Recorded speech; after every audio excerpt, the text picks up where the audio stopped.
పగలరు ఉలగీతి గారిని అనాలి అందరూ ఎవరాపగలరు నిన్నెవరు దాటిపోగలరు అందరూ ఎవరాపగలరు చెప్పట్లు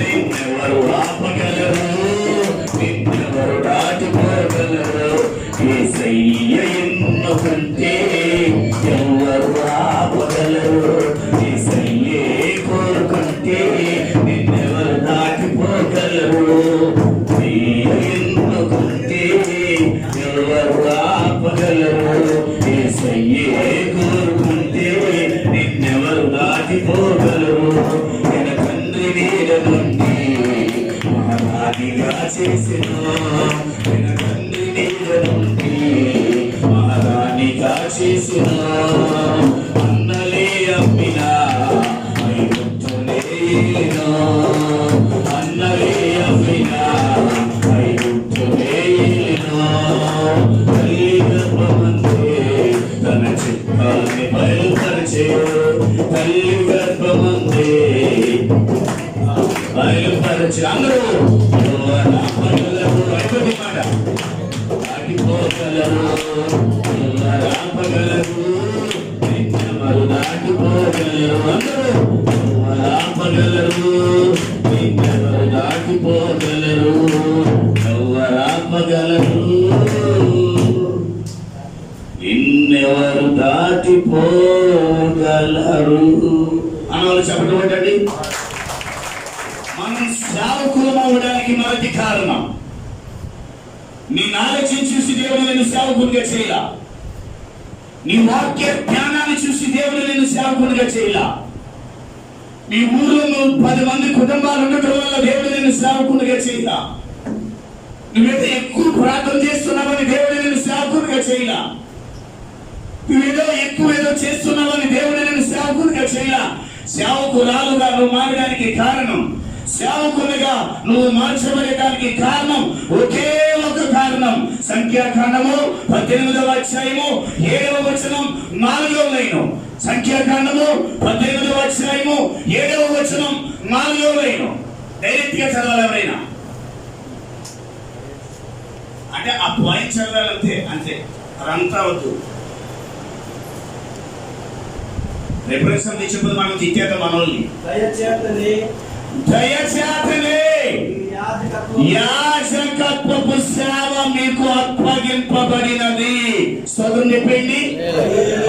నీకు సేవ అప్పగించడైతే కారణం కిటి గారికి ఎంతో మంది తిట్టారు, ఎంతో మంది కుట్టారు, బైబిల్ తగలెట్టారు, ఎన్నో కార్యాలు చేశారు, అయినా దేవుడు ఎందుకు సేవ అప్పగించాడు? దయ్యా అనండి. మనం మాటలు ముడుతున్నాం బాబా, పైగా ముందు మాట్లాడటం అంత కాదు కానీ మరలా చెప్తుంది గమనించాలి. ఎందుకు వచ్చింది సేవ? దయ్యానండి పుణ్యమంటది. ఎందుకు వచ్చింది? దయ్యే. క్వాలిఫికేషన్ కాదు, నాలెడ్జ్ కాదు, 10 మంది కాదు, నీ మొహాల అనుభవం కాదు, ఎన్ని సెకండరీ. మొదటిగా మనం సేవలకు రావడానికి కారణం దేవుని దయ అనాలి. మాట్లాడాను బాబా, చెప్పాలి మన సేవలకు రావడానికి మొదటి కారణం మరి దేవుని దయచేత సేవలకు వచ్చాయి కదా. ఎంత మందికి ఆశ ఉంది ఏపీసీపీఏను అనేక మంది అనుసరించాలని. ఇదో చెప్పండి, స్తోత్రం చెప్పండి. ఉంది కదా ఏపీసీపీఏను అనేక మంది వెంబడించాలని మనందరికీ ఆశ ఉంది. అన్నకైతే ఇంకా ఎఫ్ఎఫ్సిఐ మేము దాటిపోవాలా, ఎఫ్ఎఫ్సిఐ దాటిపోవాలా. అసలు ఎవరు ప్రసాద్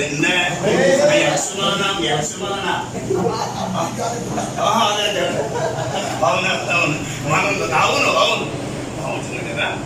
ఆ వాయిస్ కూడా అలాగే ఉంటుంది. నాకు సంతోషం ఏంటంటే నా ముందు మా తమ్ముడు మాట్లాడి నాకు ఇతరులు ఒకేసారి వచ్చింది. దేవునికి స్తోత్రం. అనేక మంది మన ఏపీసీపీను అనుసరించాలి అంటే అంత మాత్రమే కాదు, నూతన వ్యక్తులు మీ సంఘాలకు రావాలంటే అంత మాత్రమే కాదు, నూతన వ్యక్తులు, నూతన ఫ్యామిలీలు, నూతన పరిచర్యలు మనం స్థాపించబడాలి అనంటే సేవకుడిగా ఒక 7 విషయాలను జాగ్రత్తగా కేర్ తీసుకోవాలా. 7 విషయాలు ఏ దైవజనుడైతే కేర్ తీసుకుంటాడో నా దేవుడు వారి పరిచర్యను విస్తరింపజేయబోతున్నాడు.